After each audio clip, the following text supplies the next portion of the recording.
Drinking buddies, I couldn't be more excited. Why? The fabulous Jack 14 has finally landed. It is 126.3 proof, but is it good? We got to find out, and we got to put it through the ringer. Let's go.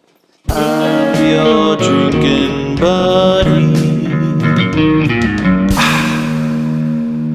All right, drinking buddies. So Jack Daniel's has really become quite possibly my favorite distillery. Right up there with Buffalo Trace. I think it surpassed everybody but them. I think those two are kind of neck and neck for me. And I thought it would be a really good idea to find out if this brand new Jack 14 might be a little overhyped. Is it underhyped? Is it the best whiskey of all time? We got to find out. So it is 126.3 proof, 14-year-old Jack Daniel's. What should we compare it to? How about we compare it to some, let's see, this 11-year-old barrel-proof Jack Daniel's at 130.5 proof out of Coy Hill last year. That was quite possibly the best. Yeah, that was the best bourbon I had all year last year, but really close to it was George T. Stagg, 136.1. Why do we have a George T. Stagg in here? Well, I want to see how good it really is, and I think that George T. Stagg is kind of the gold standard for bourbon. And so I think that we should find out if it's better than George T. Stagg. And then also I wanted to have a shelf component. So we have the Jack Daniel's single barrel proof. This one's 129.1 proof, and it is I think they're about 8 years old. So it should stand out as being youthy, considering this is 15, 14, and 11. Let's dive in. I'm quite excited. This should be exceptional. Oh, I really like this nose.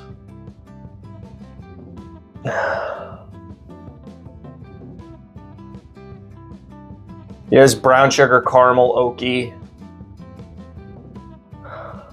Little tobacco on here.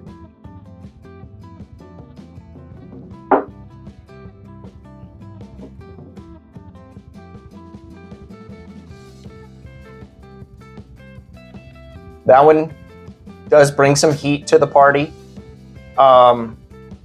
It's fairly hot. We have cinnamon, brown sugar, cherry, caramel, vanilla. It's a lot of flavors going on. A lot of things hit me in a lot of different directions. A little bit of like a toasted sugar thing. So like creme brulee or toffee, something in that realm. For the most part, it's got like a barrel char thing that really is like the main flavor going on here. Not in a bad way. I love that. But the barrel char flavor really just gives you all those vanillins. So vanilla, and that's where all those sugary things come from.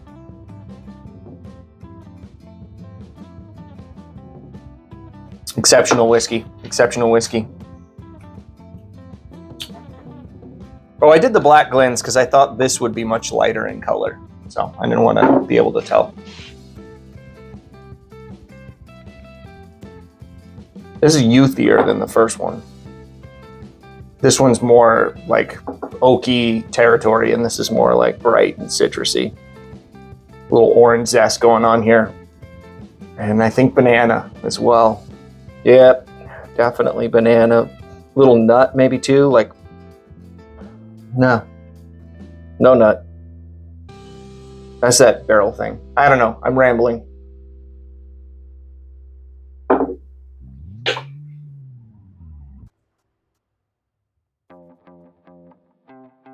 Oh yeah. The palate, when it's just kind of moving around in your mouth, is very like cherry and brown sugar. And then the second you swallow, it's like you're getting just punched with banana and brown sugar and nuts, crazy nuts. Like there's a crazy amount of nuts on this particular pour. And I think it's this guy, because this guy is really nutty pour.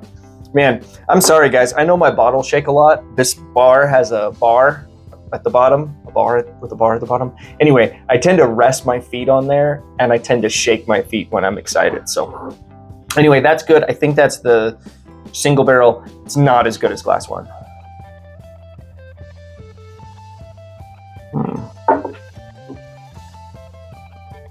This is a similar nose to glass one.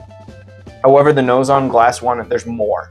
There's more here. So this is like A lot of the similar things I said on the first glass just dialed down a little bit. Yeah, I'm actually kind of surprised how this one is just really standing out as being amazing on the nose. Let's dive in.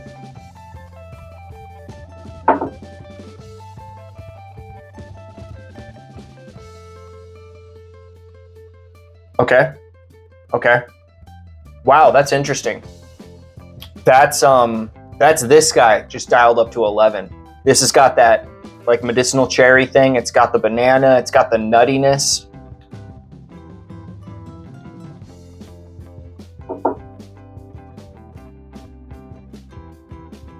It's got like oaky tobacco. It's got like a leathery thing. 1 and 3 are really good. I think I like 1 a little bit more than 3, but I could go either way.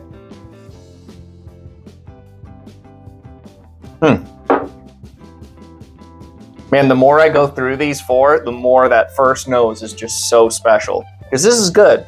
This is like a nice nose. But that first one was really special. This one's oaky, but also a little bit floral. And it's got a lot of classic bourbon-y things like brown sugar, bourbon, vanilla type vibes.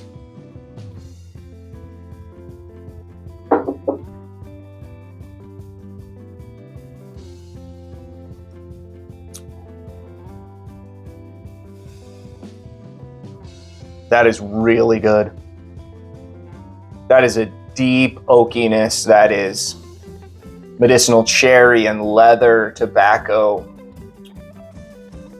Beavers would dig that. That is an oaky gal. That is a rich, dark stone fruit vibes. You got dark cherry, you got plum here. There's a little bit of a, let's go back in.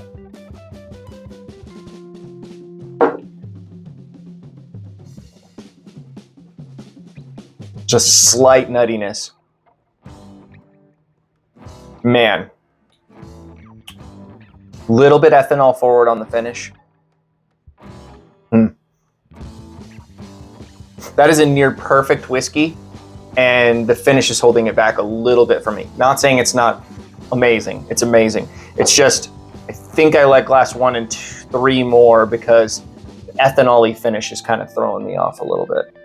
All right, I'm gonna go through these one more time. I'm gonna go this way this time, rinse my palate out, take a little time with each glass, and come back. I'll give you my rankings, tell you which one's my favorite. I'm not gonna do any bottle guessing on here because, well, obviously I did a bottle guess on here, but that's just because I know this is the Jack Daniels. I'm saying I know, but I'm pretty sure. Anyway, be right back.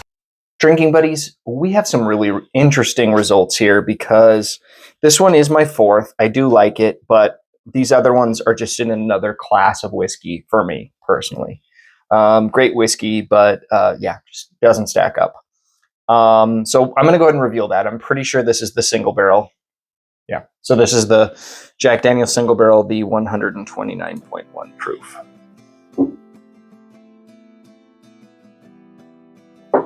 So, here's where it gets interesting.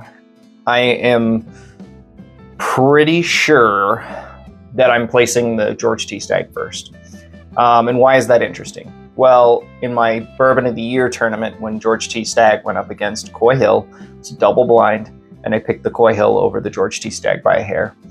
And today, the one that I think is the George T. Stagg, I know I said I wouldn't do bottle guessing, but that's not what I'm doing here. I'm just being honest with you about what I think something is.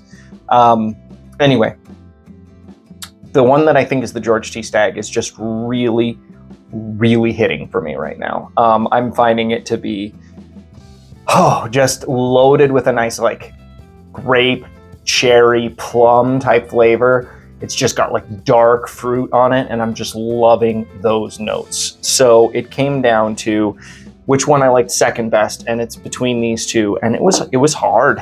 It was hard. This one I think has just got a little bit more heat than I wanted out of my pour tonight, because this is the one I'm pretty sure is the George T. Stagg, and it doesn't drink as hot as whatever's in this glass, and the George T. Stagg is the highest proof up here, so I kind of got to knock it a little bit here. This one does have an ethanol-y thing on the finish, Still a great whiskey, near perfect whiskey, because I'm telling you, the nose and the palate are amazing. Just that finish for me was a little bit, lacking compared to glass 1 and glass 3. Let's figure out which one I just placed in third place. The 14.